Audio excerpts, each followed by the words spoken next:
नमस्कार, स्वागत है आपका बात देवभूमि की। मैं हूं आपके साथ सचिन चौहान। हरिद्वार के हरिहर आश्रम में दिव्य आध्यात्मिक महोत्सव का आयोजन किया जा रहा है। ये 3 दिवसीय कार्यक्रम आचार्य महामंडलेश्वर स्वामी अवधेशानंद के जूना अखाड़ा आचार्य पीठ की स्थापना के 25 वर्ष पूरे होने के उपलक्ष्य में श्रीदत्त जयंती के रूप में आयोजित किया जा रहा है। वहीं महोत्सव के दूसरे दिन सीएम पुष्कर सिंह धामी, रक्षा मंत्री राजनाथ सिंह और लोकसभा अध्यक्ष ओम बिरला भी मौजूद रहे हैं।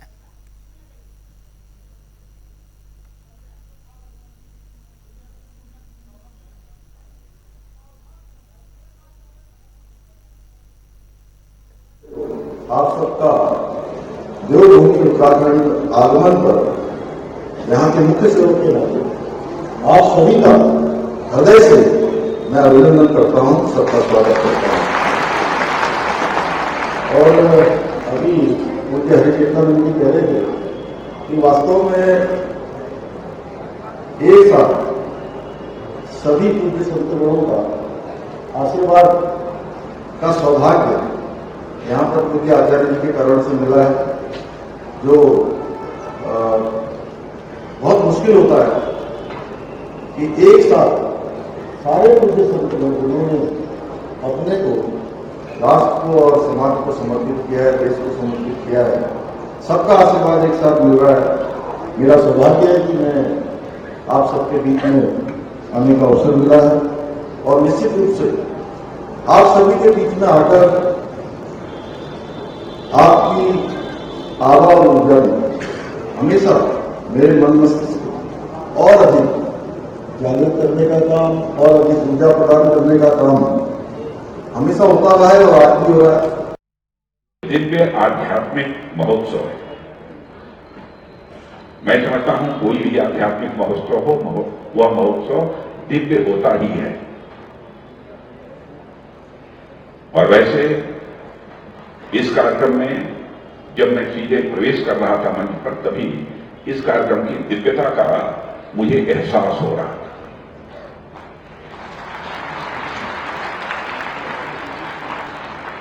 और व्यक्ति आध्यात्मिक कौन है? मैं यह मानता हूं मंदिर में जाकर पूजा करना, मस्जिद में जाकर इबादत करना, गिरजाघर में जाकर सजदा करना, सभी धर्म के लोग अपने अपने हिसाब से यह सब सारी जिम्मेदारियों का निर्वाह करते हैं। लेकिन मैं मानता हूं कि यही अध्यात्म नहीं है। जिसका मन बड़ा होता है वही आध्यात्मिक होता है, जिसका मन उन्मन होता है वही आध्यात्मिक। हम सबके श्रद्धेय जूना पीठाधीश्वर आचार्य महामंडलेश्वर स्वामी अवधेशानंद गिरी जी महाराज का, जिन्होंने अपने जीवन में तप, तपस्या, आध्यात्मिक मूल्यों के संरक्षण, रक्षण, संवर्धन और जिन्होंने अपनी तपस्या से हजारों लाखों संतों को साधु की दीक्षा दी और श्रेष्ठ परंपराओं को पहुंचाने के लिए देश और दुनिया में उन्होंने एक ऐसी व्यवस्था कायम की जिसके कारण आज पूरे देश में और पूरे विश्व में भारत के आध्यात्मिक और संस्कृति का वाहक के रूप में बने हुए हैं।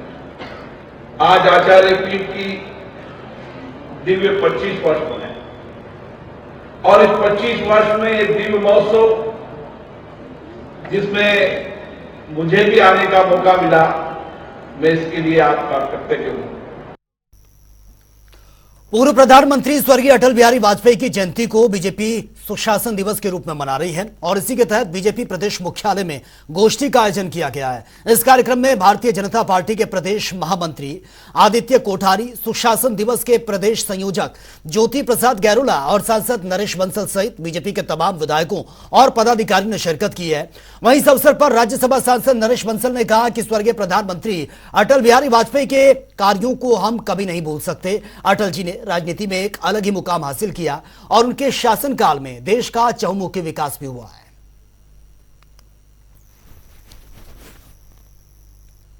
और वहीं विकासनगर में बीजेपी विधायक मुन्ना सिंह चौहान ने अटल बिहारी जी की जयंती के अवसर पर कार्यक्रम का आयोजन हुआ है और इस दौरान उन्होंने अटल बिहारी जी की प्रतिमा पर माल्यार्पण और पुष्प भी अर्पित कर उनको याद किया है।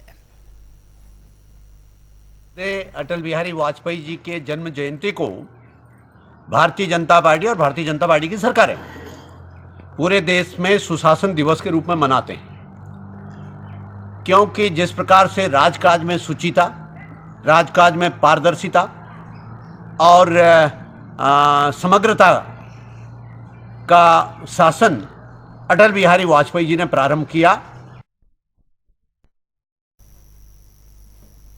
और वे प्रदेश में स्वाभिमान रैली को लेकर सियासत बहुत तेज हो गई है। दरअसल भू कानून और मूल निवास को लेकर निकाली गई रैली का बीजेपी के नेता विनोद चमोली ने समर्थन किया है। उन्होंने कहा कि सशक्त भू कानून और मूल निवास महत्वपूर्ण मुद्दे हैं, सरकार की ओर से इन पर सकारात्मक निर्णय लिया जाना चाहिए। इसके साथ ही उन्होंने कहा कि मेरे लिए उत्तराखंड सबसे पहले है, मैं पार्टी के शासन से जुड़ा हूं, वरना भू कानून की रैली में जरूर शामिल होता। वहीं इस पर कांग्रेस प्रदेश अध्यक्ष करण मारा का बयान भी सामने आया है।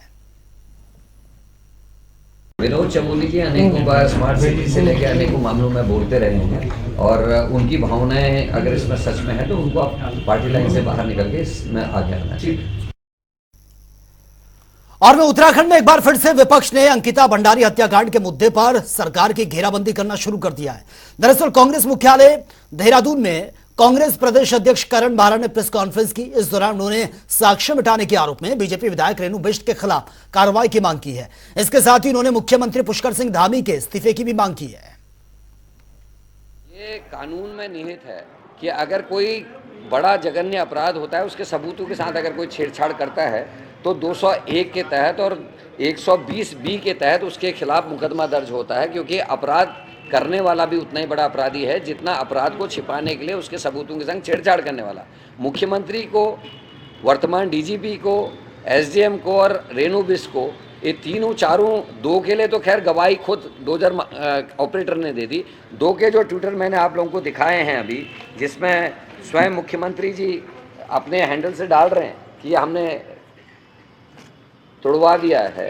डीजीपी साहब, वर्तमान जो डीजीपी हैं, वो खुद लिख रहे हैं Uttarakhand demolition of underway on order of CM Pushkar Singh Dhami at Vedanta resort, ये वो खुद लिख रहे हैं, ये उनका है। तो उनसे पूछताछ भी होनी चाहिए, अगर वो वाकई में इसमें सम्मिलित है तो उन लोगों के खिलाफ कार्रवाई होनी चाहिए। और मुख्यमंत्री के पद में वो सुशोभित हैं, आदरणीय पुष्कर सिंह धामी जी। अगर मुख्यमंत्री किसी चीज़ में अपराध में सम्मिलित हो, पद में है, तो उसके खिलाफ कार्रवाई कैसे होगी, जांच कैसे प्रभावित नहीं होगी, ये समझा जाता है। इसलिए मुख्यमंत्री जी को इस्तीफा देके किसी वैकल्पिक व्यक्ति को बैठाना चाहिए। जांच के बाद अगर निर्दोष पाए जाए तो उनको फिर बैठना चाहिए, लेकिन जांच होने तक उनको अपने पद से इस्तीफा दे देना चाहिए। और हल्द्वानी में गौला खनन संघर्ष समिति ने सरकार के खिलाफ धरना प्रदर्शन किया है। आपको बता दें कि गौला नदी में खनन कार्य निजी हाथों में देने और फिटनेस को लेकर यह धरना दिया गया है। और वहीं गौला संघर्ष समिति के कुछ लोग बिना अनुमति के रैली निकालने के लिए बौद्ध पार्क की ओर जाने की कोशिश कर रहे थे, तभी पुलिस ने सभी को रास्ते में रोक दिया। और वहीं इस दौरान एसडीएम हल्द्वानी मौके पर पहुंचे हैं और प्रदर्शनकारियों से बातचीत की, साथ ही उनकी मांगों का ज्ञापन भी लिया है।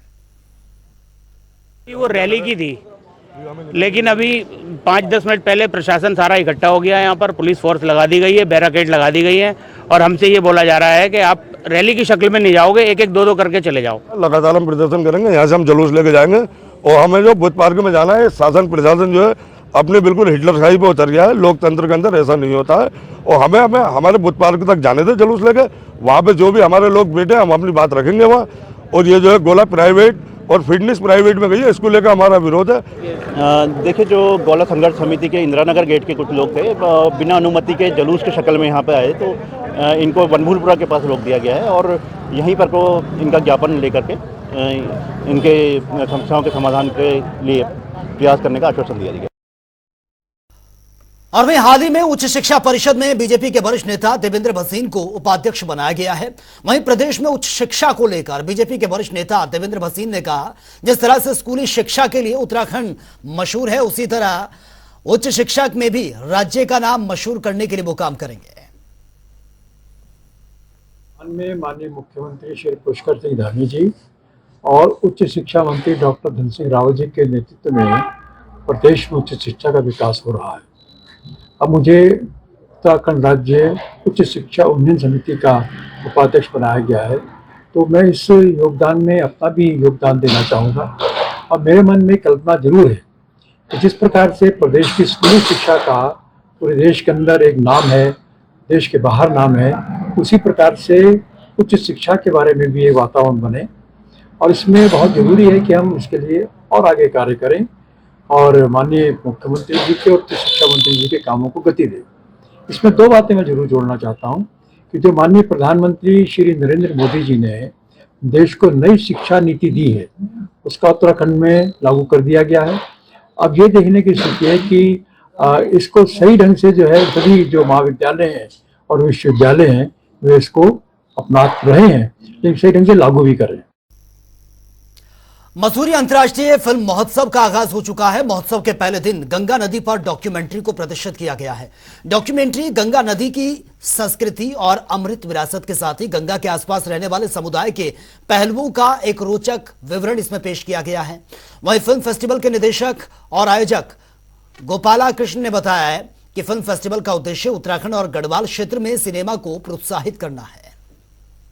मसूरी इंटरनेशनल फिल्म फेस्टिवल जो आयोजित हो रहा है मसूरी में, इसमें आज ये फिल्म गंगा कथा दिखाई गई।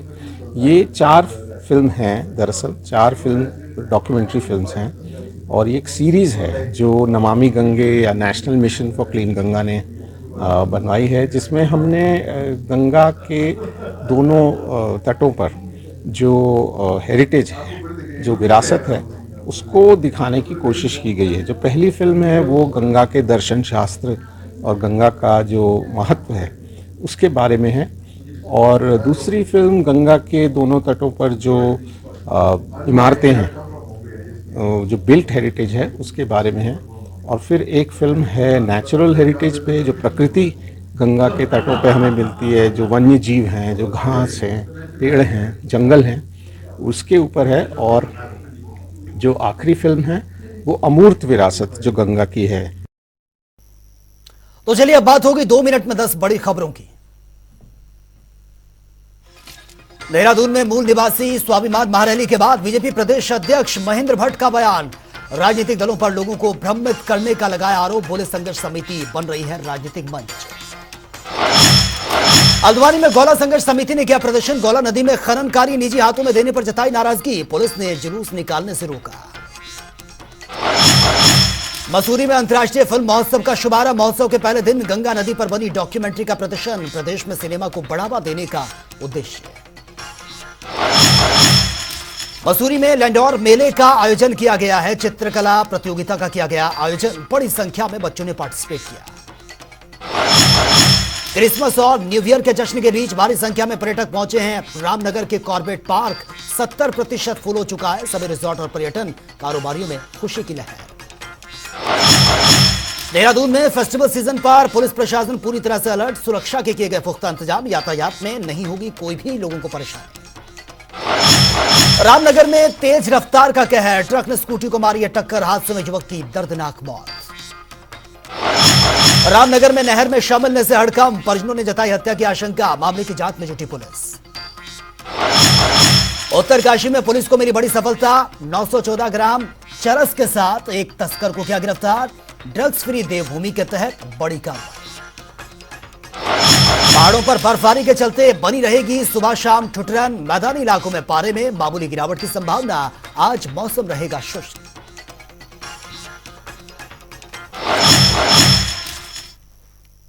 तो फिलहाल इस बुलेटिन में मेरे साथ इतना ही, लेकिन तमाम खबरों के लिए आप बने रहिए जनता टीवी के साथ। नमस्कार।